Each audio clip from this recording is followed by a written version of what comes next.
Billionaire's child failed every test until the new black maid taught him. When Jarmaine Wellington III walked into his son's $50,000 a year private school and saw 17 failed test papers scattered across the headmaster's desk, he knew his billion-dollar empire meant nothing if he couldn't save his own child. But the woman who would change everything? She wasn't another expensive tutor, another child psychologist, or another academic expert his money could buy. She was the quiet woman who cleaned their marble floors every Tuesday, and what she taught little James in just 30 days would shake this billionaire's world to its very core. Hey, store lover! Welcome to the Narrative Hub, Reddit Stories. Believe me, this adventure gets wild, but it's only epic with you. Seriously, you make this possible. Want more stories? Greater adventure? Smash subscribe right now. Smash like. Comment below. Let's go. The silence in Headmaster Thornton's office was deafening. Jarmaine Wellington III, founder of Wellington Industries and worth $3.2 billion, sat frozen as 17 failed test papers fluttered across the mahogany desk like autumn leaves. Each one bore the same name in carefully formed letters: James Wellington, age 8. Mr. Wellington, Headmaster Thornton cleared his throat, adjusting his wire-rimmed glasses. I'm afraid we've reached an impasse. Young James has been with us for 3 years, and despite our best efforts, he gestured helplessly at the sea of red marks and F grades. Jarmaine's jaw tightened. What are you saying, Thornton? I'm saying that perhaps Whitmore Academy isn't the right fit for your son. We've tried everything: remedial classes, one-on-one tutoring, behavioral specialists. Our most experienced teachers are at a loss. The words hit like physical blows.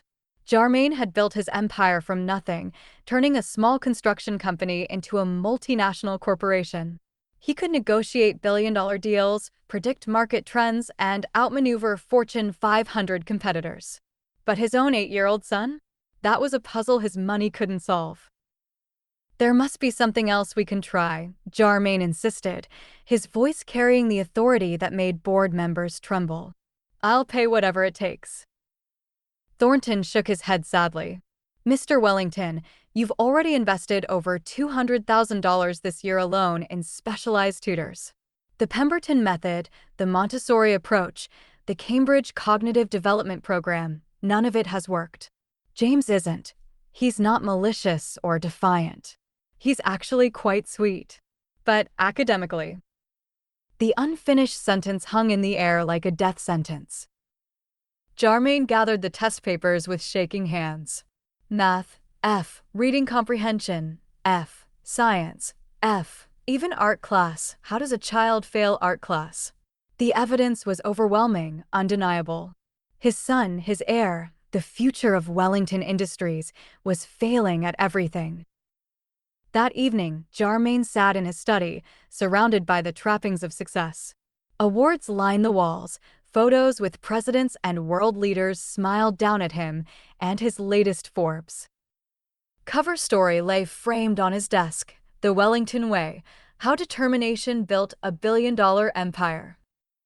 The irony wasn't lost on him. He pulled out his phone and scrolled through his contacts: Dr. Elizabeth Hartwell, child psychologist; Professor Michael Reeds, learning disabilities specialist; Dr. Sarah Johns, neurological development expert. He'd called them all, paid them all, watched them all walk away with the same defeated expression. Daddy? Jarmaine looked up to see James standing in the doorway, clutching a stuffed elephant that had seen better days. The boy's dark eyes were wide with uncertainty, as if he could sense the storm clouds gathering around him. What is it, son? I tried really hard on my spelling test today, James said quietly. I studied all the words like Mrs. Patterson showed me. I practiced writing them down. But when I took the test, his small voice trailed off. Jarmaine's heart clenched. Come here, James. The boy approached slowly, and Jarmaine pulled him onto his lap. Up close, he could see the intelligence burning in his son's eyes, the same spark he'd inherited from his mother before cancer took her 3 years ago. James wasn't slow or lazy. There was something else going on, something the experts were missing. Tell me about the test, Charmaine said gently. James's face crumpled. The words were all mixed up in my head, like alphabet soup. I knew how to spell because when Mrs. Patterson said it out loud, but when I looked at the paper, all the letters were dancing around. It made my head hurt. Before Charmaine could respond, soft footsteps echoed in the hallway. He'd forgotten it was Tuesday cleaning day.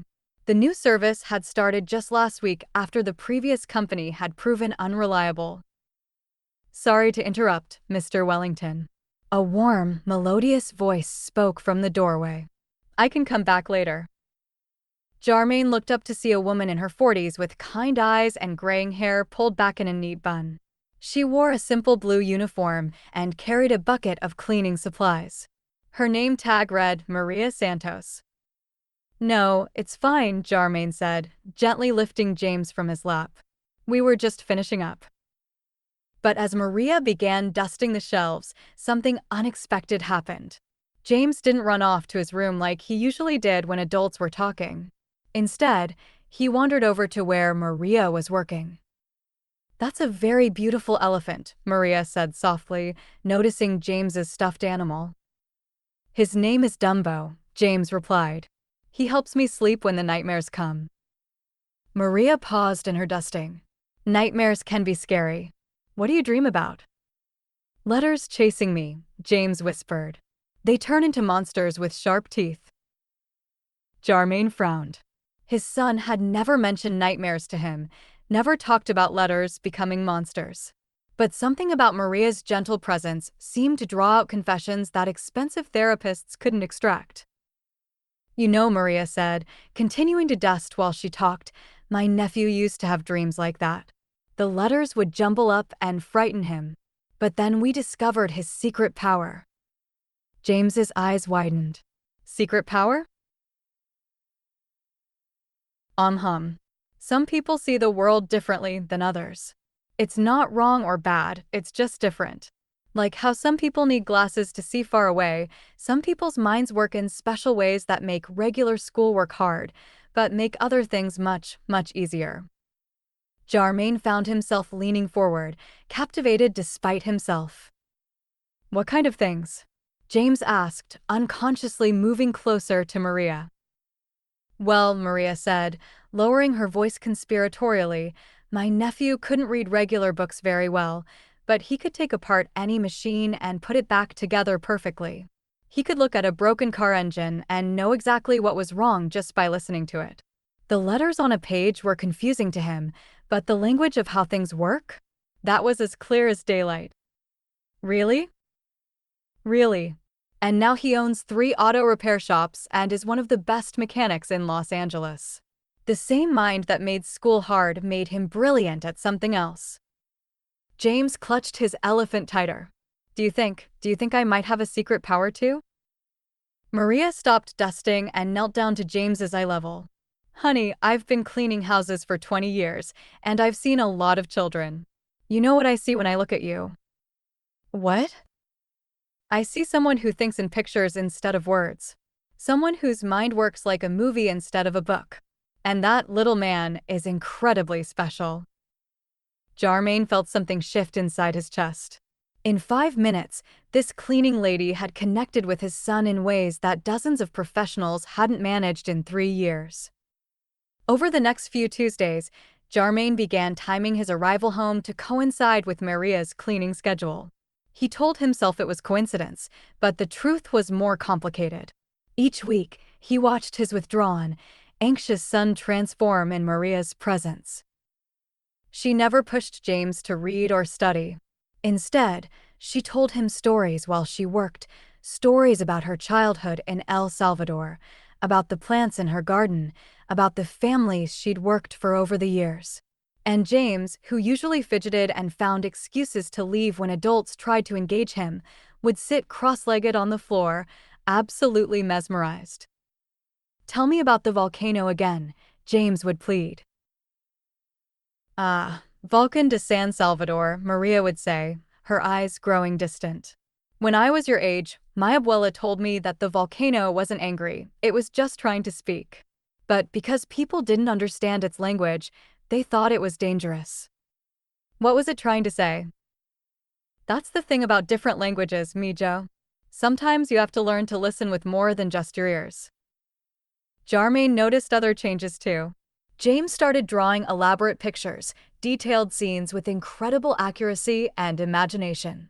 When Maria admired them, James would light up and explain every element, displaying a vocabulary and storytelling ability that his teachers claimed he didn't possess. The breaking point came on a rainy Tuesday in November. Charmaine arrived home early from a board meeting to find James sobbing in the kit reads while Maria prepared dinner. She'd started staying late occasionally to help with meals after their regular cook had called in sick. What happened? Charmaine demanded. Another failed test, James hiccuped. Mrs. Patterson said I'm the worst student she's ever had. She said maybe I should be in a different kind of school. A special school. Charmaine's blood boiled. She said what? Mr. Wellington, Maria interjected quietly, perhaps we could speak privately? Something in her tone made him nod. After settling James with a snack and his favorite cartoon, Charmaine followed Maria to the living room. Your son isn't stupid, Maria said without preamble. He's brilliant. But he's being taught in a language he doesn't speak. I don't understand. Maria picked up one of James's drawings from the coffee table, an incredibly detailed sketch of their garden, complete with accurate proportions and perfect perspective. This drawing shows spatial intelligence that most adults don't possess. Last week, he told me a story about the characters he imagines living in our garden. It was a complete narrative with beginning, middle, end, character development, and moral lessons. He has an extraordinary mind, Mr. Wellington. But traditional education is crushing it. Charmaine stared at the drawing, seeing it with new eyes. Then what do you suggest? I've hired the best. No, Maria interrupted gently. You've hired the most expensive. There's a difference. The words stung because they rang true. I have a proposal, Maria continued. Give me 1 month. Let me work with James every day after school. Not as his tutor, as his teacher. But I do things my way, no interference from experts or curriculum specialists. Charmaine laughed, but there was no humor in it. You're a cleaning lady. No offense, but what could you possibly know about education that Harvard-trained professionals don't? Maria's eyes flashed with something fierce and proud. I know what it's like to be written off. I know what it feels like when everyone tells you you're not smart enough, not good enough, not worth investing in. I also know that intelligence comes in many forms, and your son's form is being systematically destroyed by people who think there's only one way to be smart. Maria, I appreciate what you're trying to do, but 1 month, she repeated firmly. What do you have to lose? If I fail, you can send him to whatever special school Mrs. Patterson recommends. But if I succeed, she paused, meeting his eyes directly. If I succeed, you'll have to admit that everything you thought you knew about your son was wrong. The challenge hung between them, loaded with implications that went far beyond academics. 1 month, Charmaine heard himself saying. But if his grades don't improve? His grades will be the least of what improves, Maria said with quiet confidence. Maria's first day as James's unofficial teacher began at 3:30 p.m. on a Wednesday. Charmaine had prepared a study room with every educational tool money could buy, whiteboards, computers, manipulatives, reference books. Maria took one look at the sterile space and shook her head. We won't be needing this, she said. Instead, she led James to the kit reads, where she was preparing dinner. Today, we're going to learn about fractions, she announced, pulling out measuring cups. I hate fractions, James muttered. That's because you've been learning them wrong, Maria replied matter-of-factly. Fractions aren't numbers on a page, they're recipes for making things real. For the next hour, James helped Maria bake cookies. Without realizing it, he was learning that half a cup plus a quarter cup equals 3/4 cup. He was seeing fractions as actual pieces of a whole, not abstract concepts. When the cookies came out of the oven, perfectly proportioned and delicious, James stared at them in wonder. "I did math," he whispered. "You did more than math," Maria said. "You solved problems, followed complex instructions, and created something beautiful. That's what real intelligence looks like." Day by day, Maria's unconventional methods continued. They learned about ecosystems by planting a garden, where James discovered that he could identify and remember dozens of plant species with perfect accuracy. They studied physics by building elaborate marble runs, where James intuitively understood concepts like momentum and gravity. They explored history through storytelling, where James created rich, detailed narratives about historical figures that demonstrated deep comprehension and empathy. But perhaps most importantly, Maria taught James that his struggles with traditional learning didn't make him stupid, they made him different. "The world tries to put everyone in the same box," she explained one afternoon as they worked in the garden. "But you, Mijo, you're not a box kind of person. You're more like a tree, you need room to grow in your own direction." Not everyone was impressed with Maria's methods. Mrs. Patterson, James's teacher, was particularly vocal in her disapproval. "Mr. Wellington," she said during a hastily called parent conference, "I understand you've hired some sort of alternative educator for James. But I must stress that what he needs is structured, evidence-based intervention. This garden and cooking nonsense isn't going to help him pass his standardized tests." Jarmaine glanced at James's most recent test scores. Still failing across the board. Doubt crept in like poison. "Perhaps Mrs. Patterson is right," he said to Maria that evening. "It's been 2 weeks and his test scores haven't improved at all." Maria was helping James with what looked like homework, but upon closer inspection, Jarmaine realized they were designing a water filtration system using materials from around the house. "Mr. Wellington," Maria said calmly, "may I ask you something? When you built your business, did you measure your success by how well you could recite economic theory textbooks?" "Of course not. I measured it by results." "Exactly. You measured it by whether you could solve real problems, create real value, and achieve real goals. But you're measuring your son's intelligence by whether he can fill in bubbles on a test that has nothing to do with how his mind actually works." She turned back to James, who was explaining his filtration design with animated gestures and impressive technical vocabulary. "Tell your father how this works, Mijo." James launched into a detailed explanation of how dirty water could be filtered through layers of sand, gravel, and charcoal to become clean. He discussed particle size, absorption, and flow rates with the enthusiasm of a young engineer. His vocabulary was sophisticated, his reasoning was sound, and his understanding was clearly comprehensive. Yet this same child had failed a science test about water cycles just 2 days earlier. The test asked him to fill in blank labels on a diagram, Maria explained quietly. But James doesn't learn through diagrams, he learns through doing, through building, through discovering. The test measured his ability to memorize and regurgitate information. What you just heard was his ability to truly understand and apply knowledge. That night, Jarmaine lay awake thinking about the difference between the two. Week 3 brought the first real crisis. James came home from school in tears, clutching a note from Mrs. Patterson requesting another parent conference. "They want to test me for special needs," James sobbed into Maria's shoulder. "Tommy Berkshire said that means I'm retarded." Jarmaine felt his vision go red, but Maria's calm voice cut through his rage. "James, look at me." She gently lifted the boy's chin. "Do you know what special needs really means?" James shook his head. "It means you need special teaching to unlock your special gifts. Some of the most brilliant people in history had special needs. Einstein, Tesla, Temple Grandin, they all learned differently. And you know what? They changed the world because of it, not despite it." She stood up and walked to the Kit Reeds, returning with a clear glass of water and a prism. "Watch this," she said, holding the prism up to the window. Sunlight passed through it, creating a beautiful rainbow on the wall. "Normal light looks white and plain," Maria explained.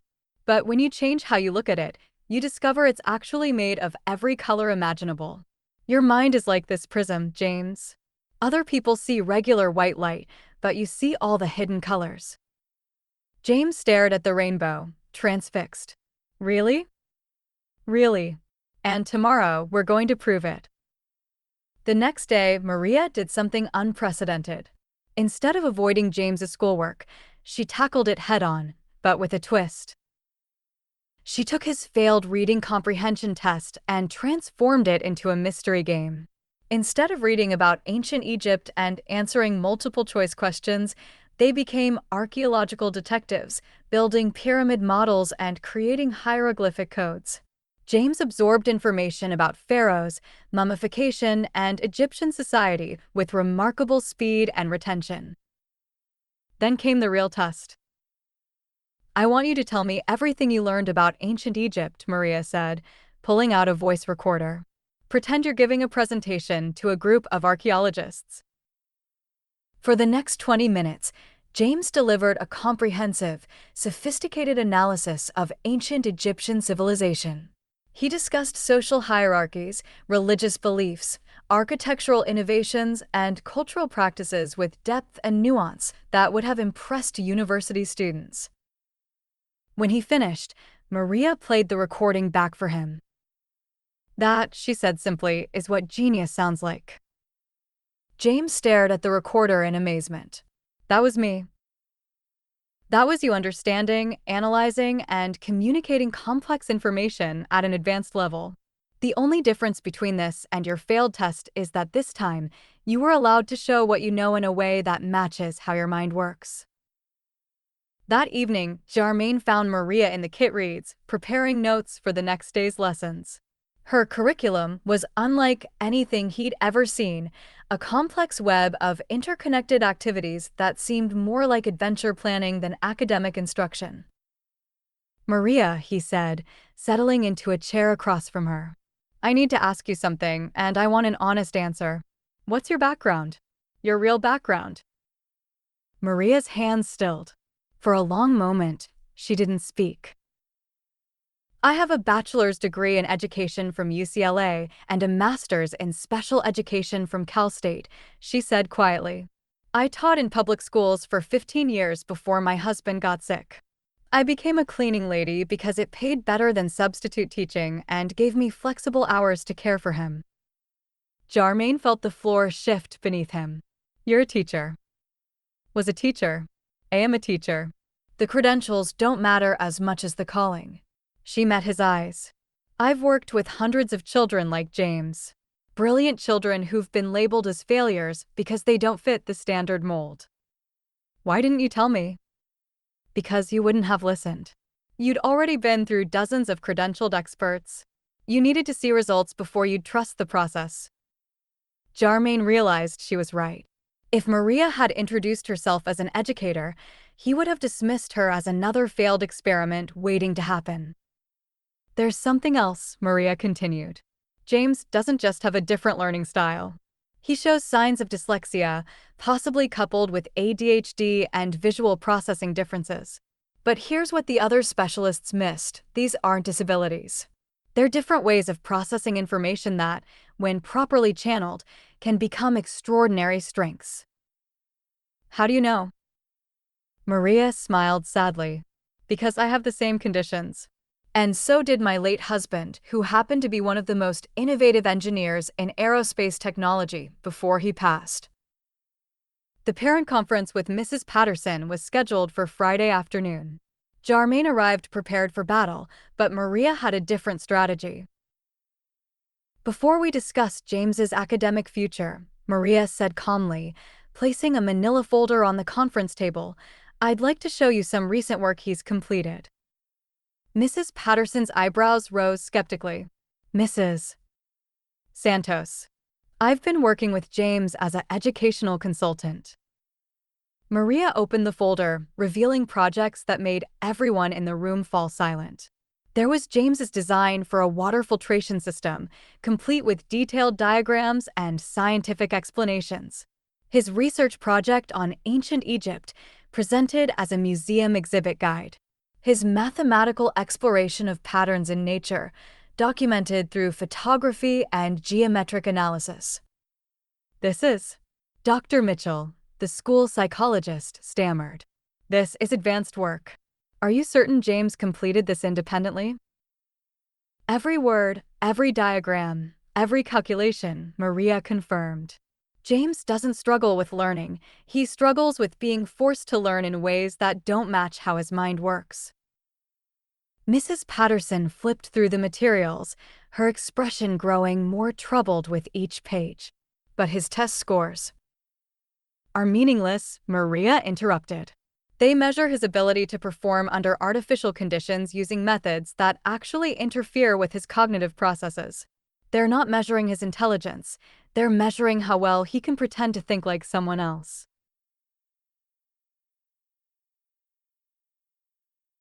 This is a 20-minute oral presentation on ancient Egyptian civilization that he delivered from memory, without notes, demonstrating graduate-level comprehension and analysis. How exactly does that reconcile with AD on last week's reading comprehension test? The room fell silent. What are you proposing? Headmaster Thornton asked carefully. I'm proposing that you test him the way he can succeed, Maria said. Oral examinations instead of written ones. Project-based assessments instead of multiple choice. Demonstration of knowledge through building, creating, and explaining rather than filling in blanks. Mrs. Patterson bristled. We can't change our entire assessment system for one student. Why not? Jarmaine spoke for the first time, his voice carrying the weight of authority. If the current system is failing to accurately measure my son's abilities, then the system is the problem, not my son. What happened next surprised everyone, including Jarmaine. Headmaster Thornton leaned back in his chair, studying the materials Maria had presented. This is extraordinary work. If James truly completed this independently. He did, Maria said firmly. Then we have a problem. Not with James, with our assessment methods. Thornton removed his glasses and cleaned them thoughtfully. Mrs. Santos, what would you propose as an alternative evaluation? Maria smiled. Give James the same state assessment that all third graders take in the spring. But instead of requiring written responses, allow him to demonstrate his knowledge through oral presentations, hands-on projects, and visual demonstrations. Same content standards, different delivery method. That's highly irregular, Dr. Mitchell protested. So is labeling a brilliant child as learning disabled when the only thing disabled is our teaching approach, Maria shot back. The tension in the room was palpable. These were educators who had built their careers on traditional methods, being challenged by a woman they'd initially dismissed as just a cleaning lady. I'll make you a deal, Jarmaine said suddenly. Give Maria's approach 1 month. Let James take his assessments using her methods. If he fails, I'll accept your recommendation for alternative schooling. But if he succeeds... If he succeeds?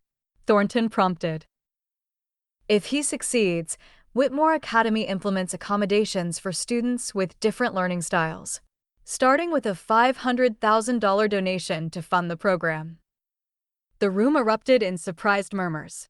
Mrs. Patterson looked skeptical, but Headmaster Thornton's eyes had taken on the gleam of a man seeing opportunity. Very well, Thornton said. 1 month. But the assessment must be rigorous and comprehensive. It will be, Maria promised.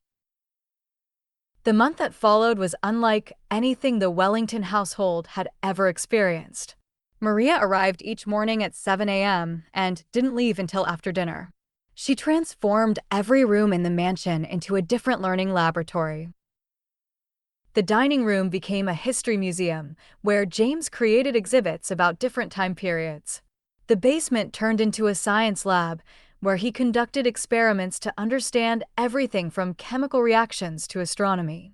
The garden became a mathematics classroom, where geometric patterns in nature revealed the beauty of advanced mathematical concepts. But perhaps most importantly, Maria taught James to advocate for himself. When someone tells you you're stupid, She said one afternoon as they worked on a geography project. What should you say? That I'm not stupid, I just learn differently? Good. And what else? James thought for a moment. That they need to teach me in a way I can understand instead of expecting me to learn in a way that doesn't work for me? Excellent. Remember, Mijo, the problem isn't with you. The problem is with a system that thinks there's only one way to be intelligent. As the weeks progressed, something remarkable happened. James's confidence soared. He began speaking up in class, asking questions, and even correcting his teachers when they made mistakes. His test scores remained low, but his engagement and participation transformed completely. More surprisingly, other students began gravitating toward him. When he explained concepts using his visual, hands-on approach, classmates who had previously dismissed him as the dumb rich kid suddenly understood difficult material for the first time. James helped me understand fractions better than any teacher ever has, one classmate told her mother. He showed us how they work using pizza slices and Lego blocks. The day of James's alternative assessment arrived like a storm front, anticipated, dreaded, and inevitable.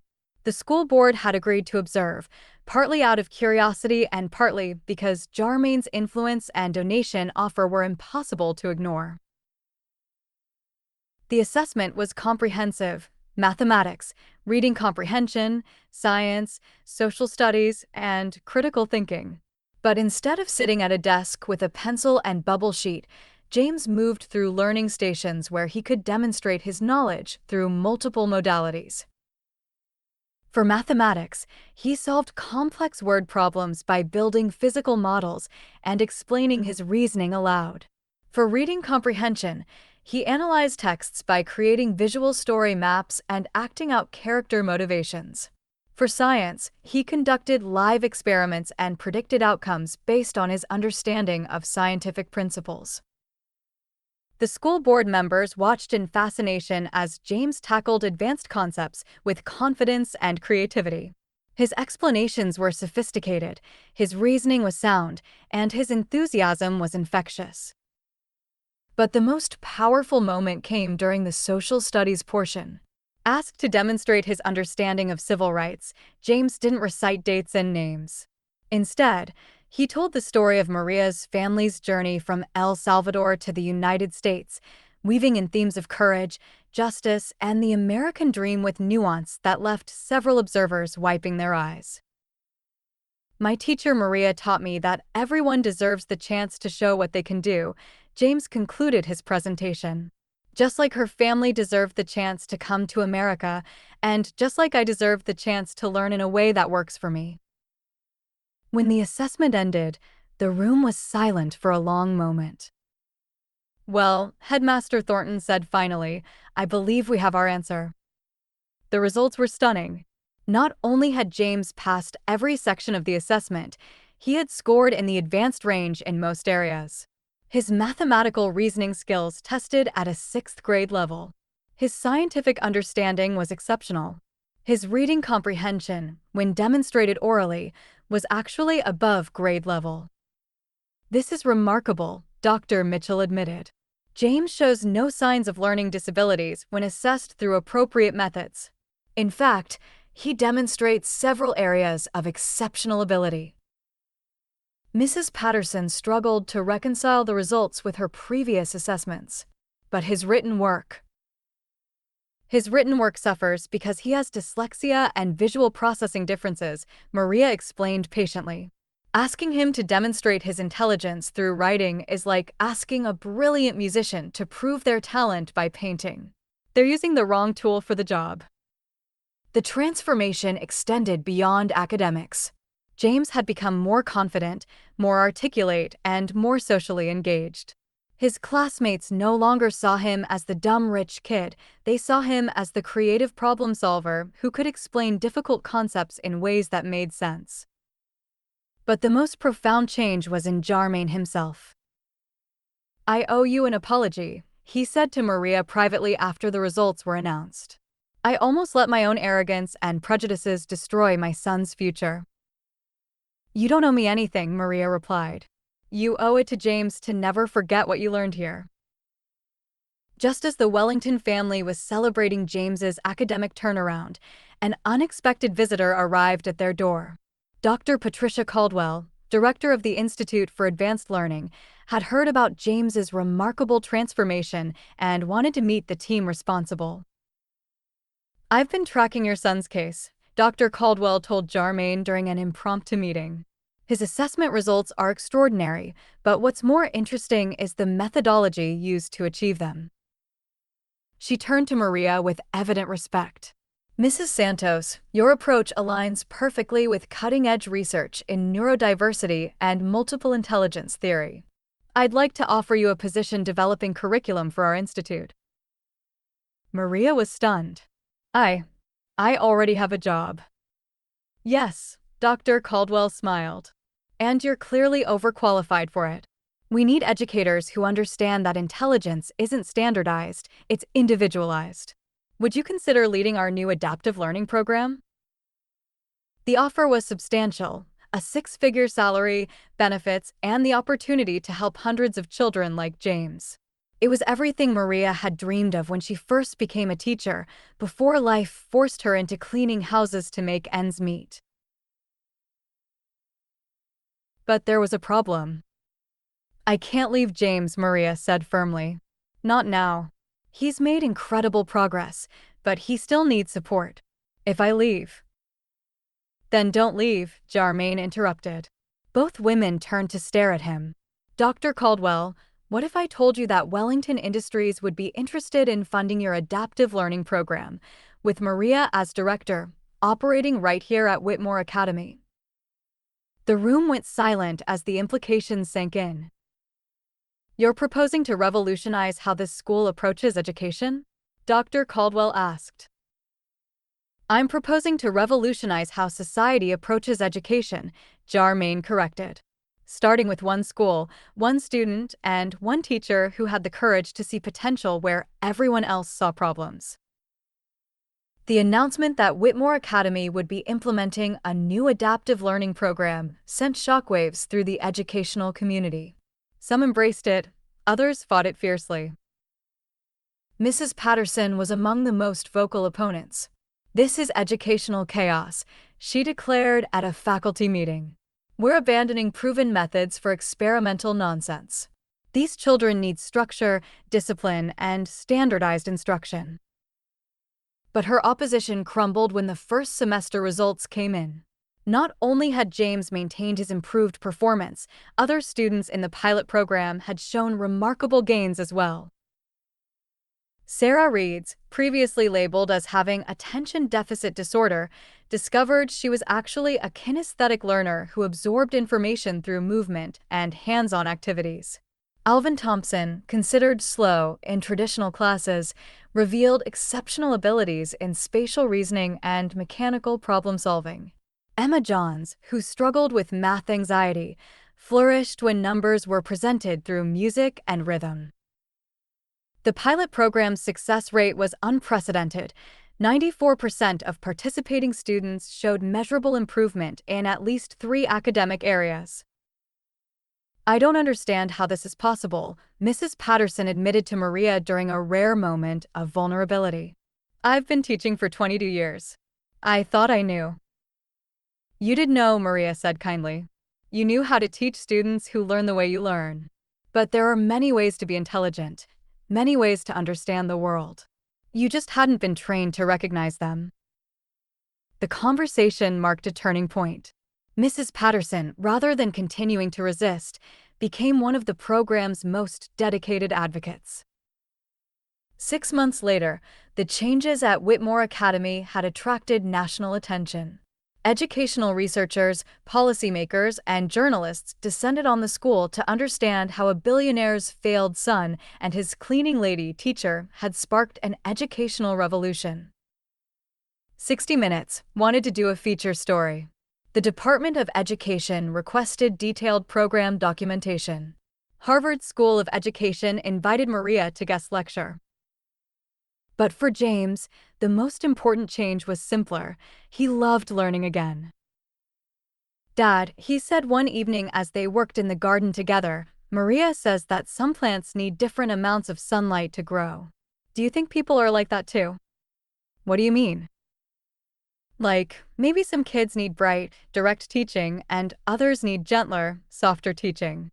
And maybe some need to learn by moving around, and others need to learn by sitting still. Charmaine marveled at his son's insight. That's a very wise observation, James. Maria taught me that being different isn't bad, it's just different. Like how roses and sunflowers are both beautiful, but they don't look the same. The wisdom coming from his 8-year-old son left Charmaine speechless. In trying to fix what he thought was broken, he'd almost missed recognizing what was actually extraordinary. Just as things seemed to be settling into a new normal, a crisis emerged that would test everything they'd built. Dr. Patricia Caldwell arrived at the Wellington mansion on a Tuesday evening, her usually composed demeanor showing cracks of concern. "We have a problem," she announced without preamble. "The State Board of Education is launching an investigation into Whitmore Academy's experimental methods. They're claiming that alternative assessments violate standardized testing requirements." Charmaine felt his blood pressure spike. On what grounds? They're arguing that James and the other pilot program students haven't taken the mandatory state tests in traditional format. Technically, the school is in violation of federal education standards. Maria, who had been helping James with a science project in the next room, appeared in the doorway. "What does this mean?" Dr. Caldwell's expression was grim. "It means they could shut down the program. Worse, they could revoke Whitmore's accreditation entirely." "And James?" "What about James?" Charmaine demanded. "The state is requiring him to take the standard written assessment within 2 weeks, or he'll be declared academically non-compliant and required to repeat 3rd grade." The words hit like physical blows. After all their progress, after proving beyond doubt that James was brilliant when taught appropriately, bureaucratic red tape threatened to destroy everything. "Can we fight this?" Charmaine asked. "We can try, but the legal process could take years. In the meantime, James would be back to failing traditional tests and losing confidence." That night, James overheard his father on a heated phone call with lawyers and education officials. The next morning, he appeared at breakfast with dark circles under his eyes. "I'm going to fail again, aren't I?" he asked quietly. Maria knelt beside his chair. "What makes you say that, Mijo?" "I heard Daddy talking. The state wants me to take the bubble tests again. The ones where the letters dance around and my head hurts." His voice grew smaller. "Maybe everyone was right. Maybe I really am stupid." "James Wellington," Maria said firmly, "look at me." When he met her eyes, she continued, "Do you remember what we learned about light and prisms?" He nodded. "The problem isn't with the light. The problem is with people who can only see white light. You are brilliant, gifted, and capable of extraordinary things. If a test can't see that, the test is broken, not you." But even as Maria spoke with conviction, doubt gnawed at all of them. What if the system was too powerful to change? What if one family, no matter how wealthy, couldn't overcome decades of entrenched educational bureaucracy? That evening, Charmaine made a series of phone calls that would either save his son's future or destroy it entirely. He called the governor's office, the state superintendent of education, 3 federal senators, and the producers of 60 Minutes. By morning, he had assembled what he privately called his nuclear option, a coordinated media and political campaign that would expose the absurdity of forcing brilliant children to fail because they didn't fit outdated assessment models. "You're taking a huge risk," his lawyer warned. "If this backfires, you could make powerful enemies in the education establishment." "Let them try," Charmaine replied. "They're threatening to destroy my son's future over bureaucratic nonsense. I didn't build a billion-dollar company by backing down from bullies." The first salvo came in the form of an op-ed in the Wall Street Journal, titled "My Son is Brilliant, but the state says he's failing." Charmaine pulled no punches, describing James's transformation under Maria's guidance and the state's attempt to force him back into an assessment system that had already proven inadequate. The response was immediate and overwhelming. Parents across the country shared similar stories. Teachers wrote about students they knew were brilliant but couldn't prove it through traditional testing. Educational researchers contributed data showing that standardized assessments failed to capture true intelligence in thousands of students. But the most powerful response came from an unexpected source. Dr. Elizabeth Reeds, the Harvard professor who had first diagnosed James with severe learning disabilities, called Charmaine directly. "Mr. Wellington," she said, "I owe you and your son an apology. I've been following his progress, and I was wrong, catastrophically wrong. James doesn't have learning disabilities. He has learning differences that our assessment tools are too primitive to properly evaluate." The admission from such a respected authority sent shockwaves through the educational psychology community. "I want to help," Dr. Reeds continued. "I'm prepared to testify before the State Board of Education that forcing James to take traditional assessments would be not just educationally unsound, but potentially harmful to his continued development." Within 48 hours, Dr. Reeds had assembled a coalition of leading educational researchers, child psychologists, and learning specialists, all supporting James's right to alternative assessment.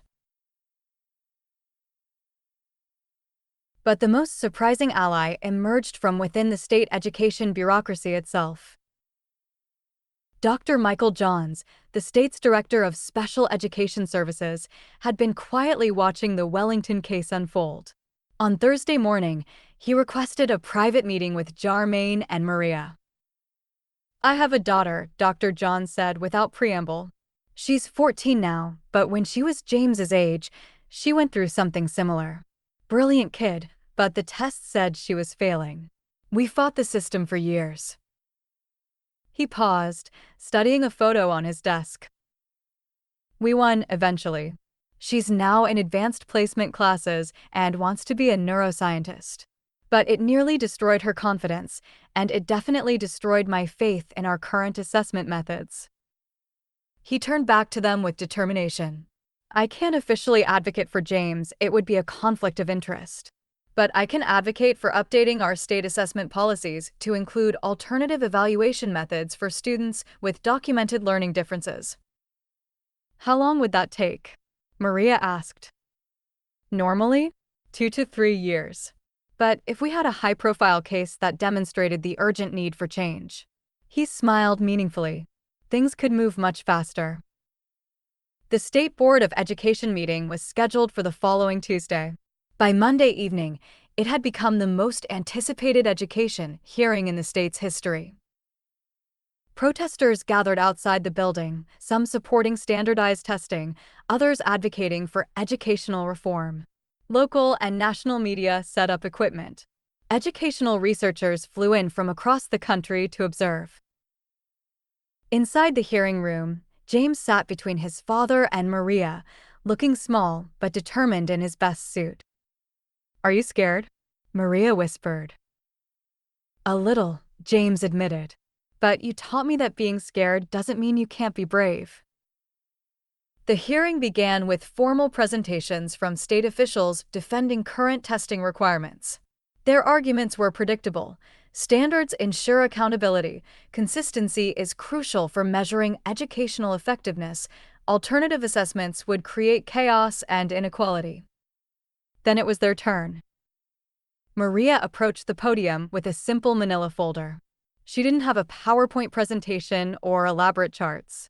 She had something more powerful, James's story. "Ladies and gentlemen," she began, "I'd like you to meet the child you're here to discuss. James Wellington, would you please stand up?" James rose, his small frame dwarfed by the formal hearing room. "This boy has been labeled learning disabled, academically challenged, and educationally hopeless by some of the most respected institutions and professionals in our state. According to your standardized assessments, he is failing and will continue to fail. Maria opened her folder and pulled out James's alternative assessment results.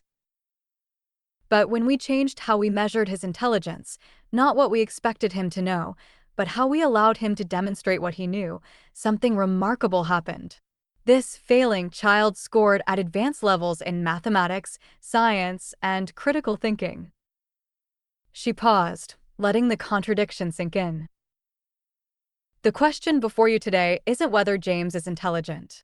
The evidence overwhelmingly shows that he is. The question is whether our educational system is intelligent enough to recognize and nurture different forms of brilliance. What happened next shocked everyone in the room. James stood up without being asked.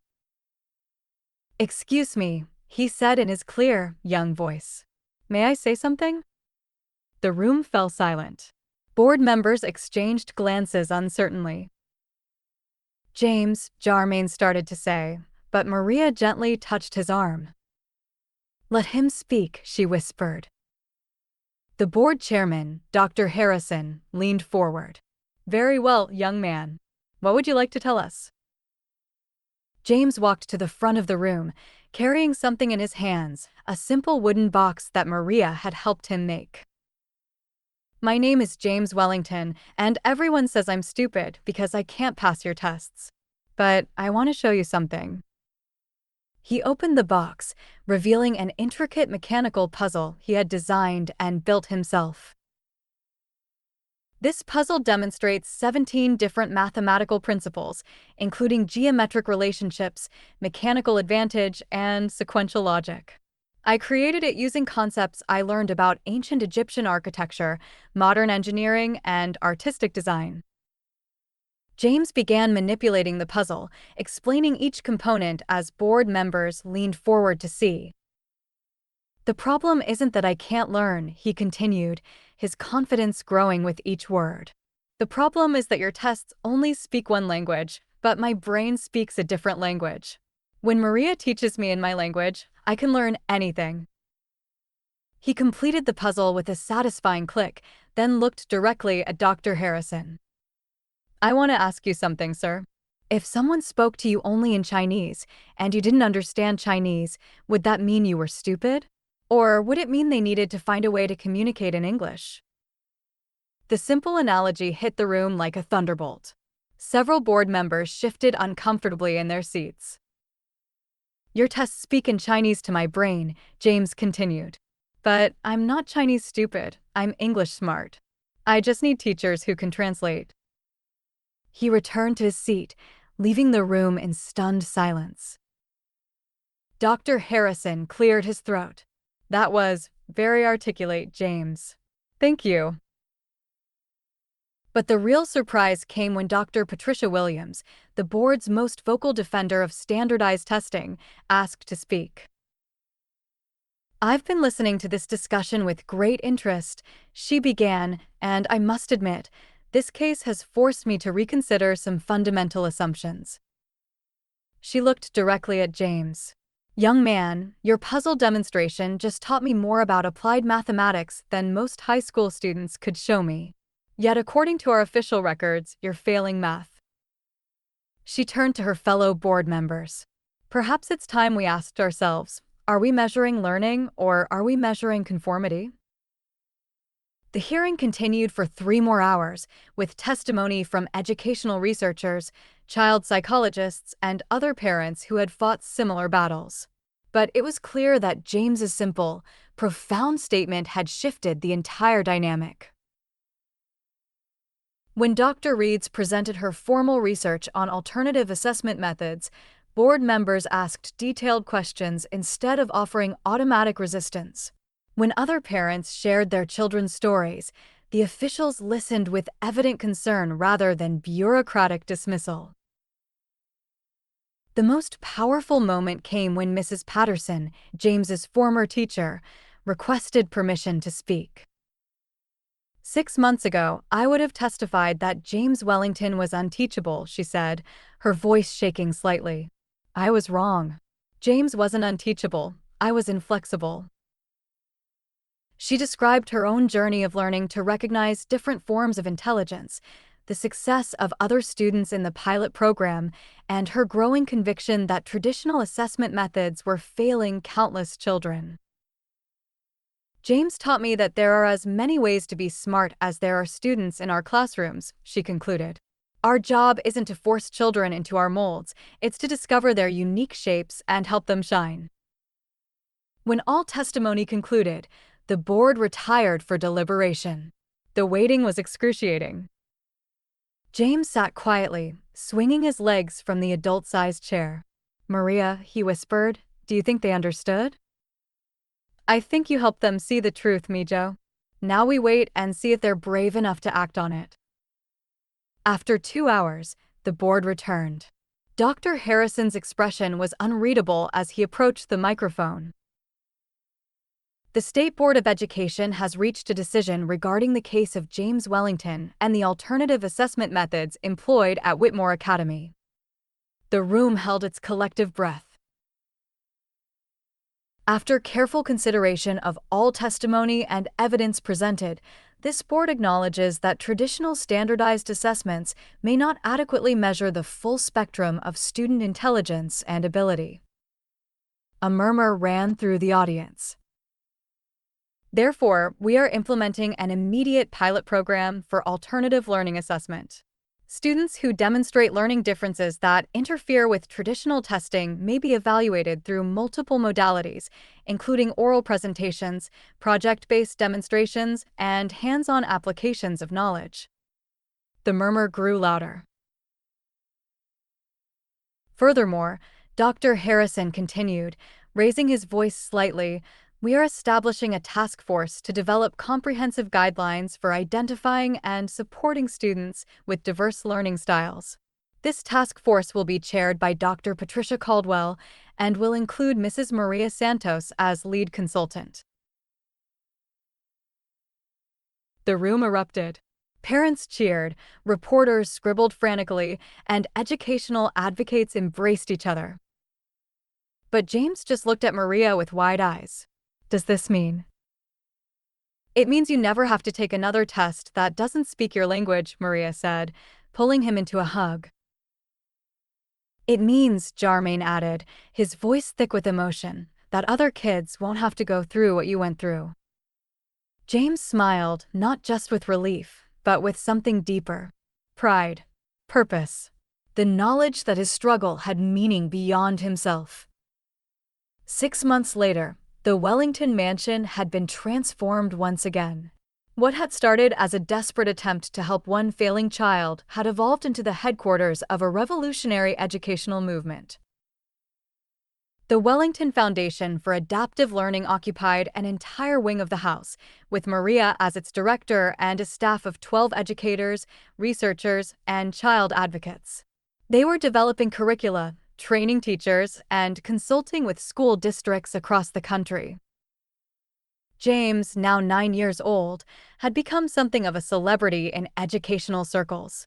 He spoke at conferences, with Maria's guidance, participated in research studies, and corresponded with other children who were learning to see their differences as strengths rather than deficits. But perhaps the most meaningful change was in his relationship with his father. "Dad," James said one evening as they worked together in the garden, "I've been thinking about something." "What's that?" "Remember when you used to worry that I couldn't run your company someday because I couldn't pass tests?" Jarmaine's hands stilled in the soil. "Yes." "Well, I've been thinking that maybe the kind of company you built, the kind that helps people and creates new things, maybe that needs someone who thinks differently. Someone who can see problems in new ways." The wisdom in his son's words took Jarmaine's breath away. "You know what, James? I think you might be absolutely right. Maria says that some of the most successful people in history were the ones who couldn't fit into regular schools, like Einstein and Richard Branson and Temple Grandin. She's right." James was quiet for a moment, then looked up with a mischievous grin. "Plus, if I do take over the company, I can hire really good accountants to do all the reading and writing parts." Jarmaine burst out laughing. That's excellent strategic thinking, son. The changes that began with one desperate father and one insightful teacher had spread far beyond anyone's expectations. The Whitmore Academy pilot program had been adopted by 43 schools across 7 states. The Maria Santos method was being studied at universities nationwide. Most importantly, thousands of children who had been labeled as failures were discovering their own unique forms of brilliance. But success brought new challenges. We're receiving over 200 requests per week for consultations, Maria reported during a foundation staff meeting. School districts, individual families, even some international organizations. We can't possibly respond to them all. Then we need to scale up, Jarmaine replied. What would it take to train 100 teachers in adaptive learning methods? Time, money, and most importantly, a shift in how we think about teacher education, Maria said. We can't just teach techniques, we have to change fundamental beliefs about intelligence and learning. Dr. Caldwell, who had become a close collaborator, leaned forward. I have a proposal. What if we partnered with teacher training programs at universities? Instead of creating separate adaptive learning specialists, what if we integrated these principles into standard teacher preparation? It was an ambitious idea, transforming not just how individual teachers worked, but how the entire profession was trained. How long would something like that take? Jarmaine asked. 10 years to see significant impact, Dr. Caldwell admitted. But the children we could help. Millions, Maria finished quietly. We could help millions of children avoid what James went through. The room fell silent as the magnitude of the opportunity sank in. As the foundation's work expanded, Maria made a discovery that changed everything they thought they knew about James's journey. She was organizing old files when she came across James's original psychological evaluation, the one that had labeled him as learning disabled. Reading it with fresh eyes and 3 years of experience, she noticed something that had been overlooked. The assessment had noted exceptional spatial reasoning abilities, advanced mechanical comprehension, and sophisticated verbal communication when engaged in preferred topics. But these strengths had been dismissed as irrelevant because they didn't align with traditional academic measures. More shocking was a note buried in the appendix. Subject demonstrates characteristics consistent with twice exceptional profile, high intellectual ability coupled with learning differences. However, standardized measures do not support gifted designation due to processing speed and written output deficits. James hadn't just been mislabeled as learning disabled, he had been a gifted child all along. How did everyone miss this? Jarmaine asked when Maria showed him the report. Because they were looking for giftedness to look a certain way, Maria explained. When a child is twice exceptional, both gifted and having learning differences, the two often mask each other. The giftedness compensates for the learning challenges, and the learning challenges hide the giftedness. So James was never actually failing? James was a brilliant child trapped in an educational system that couldn't recognize his type of brilliance. Every failure was actually evidence of his mind working differently, not deficiently. The revelation had profound implications for their work. How many other children were being misunderstood in the same way? How many potential Einsteins were sitting in remedial classes because their brilliance didn't fit standard molds? 3 years after that first failed parent-teacher conference, James faced his biggest challenge yet. The state academic competition was open to all elementary students, with traditional written tests and standardized formats, exactly the kind of assessment that had once been his nemesis. I don't have to compete, James told Maria as they discussed the opportunity. Everyone knows I learn differently now. No one expects me to take regular tests anymore. That's true, Maria agreed. But the question is, what do you expect from yourself? James was quiet for a long moment. I want to try. Not to prove I'm smart, I already know I'm smart. But to prove that being different doesn't mean being less than. The decision to compete created controversy. Some argued that James had unfair advantages due to his alternative education. Others contended that he would be at a disadvantage competing against students trained specifically for standardized testing. James had a different perspective. "I want to take the test the regular way," he announced to everyone's surprise. "No accommodations, no special formats. Just me and the test, like every other kid." "James," Charmaine said carefully, "you don't have to prove anything to anyone." "I'm not proving anything to anyone else," James replied with quiet determination. "I'm proving something to me." The day of the state competition, James sat among 200 other elementary students in a vast auditorium. For the first time in years, he held a number 2 pencil and faced a traditional bubble sheet. Maria watched from the observers section, her heart pounding with anxiety. Charmaine sat beside her, equally tense. "What if he freezes up?" Charmaine whispered. "What if all the old fears come back?" "Then we'll deal with it," Maria replied, but her voice betrayed her own worry. The competition began. James stared at the first question, a complex word problem involving fractions and percentages. His old enemy, letters and numbers on a page, demanding to be processed in linear, sequential order. For a moment, panic flickered. The letters seemed to swim slightly, and his chest tightened with familiar anxiety. Then he heard Maria's voice in his memory. "You're not Chinese stupid, you're English smart. Find your language." James closed his eyes and visualized the problem as Maria had taught him. Instead of seeing abstract numbers, he imagined real pizza slices being divided among real people. Instead of processing the words linearly, he built a mental picture of the entire scenario. When he opened his eyes and began to work, the problem wasn't impossible anymore, it was just a puzzle waiting to be solved. 3 hours later, James emerged from the testing room with a calm expression that revealed nothing about his performance. "How did it go?" Maria asked anxiously. "Different than before," James said simply. "I still had to work harder than some kids to read the questions. But once I understood what they were asking," he shrugged, "I knew the answers. All of them. Most of them. There were a few I wasn't sure about, but I made my best guesses using what I did know."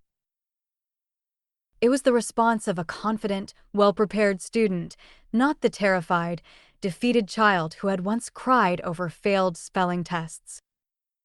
The results would be announced in 2 weeks.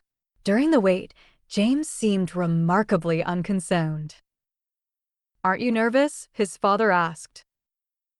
"A little," James admitted. "But Maria taught me that tests don't define who I am. They just measure how well I can take tests. And I'm a lot more than just test scores." The wisdom of this statement, coming from a 9-year-old who had once believed he was stupid, moved Charmaine to tears. When the competition results were announced, no one was prepared for what happened next. James Wellington hadn't just passed the state academic competition.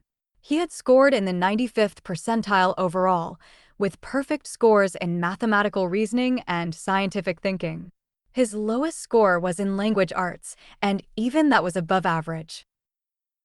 But the numbers weren't the real victory.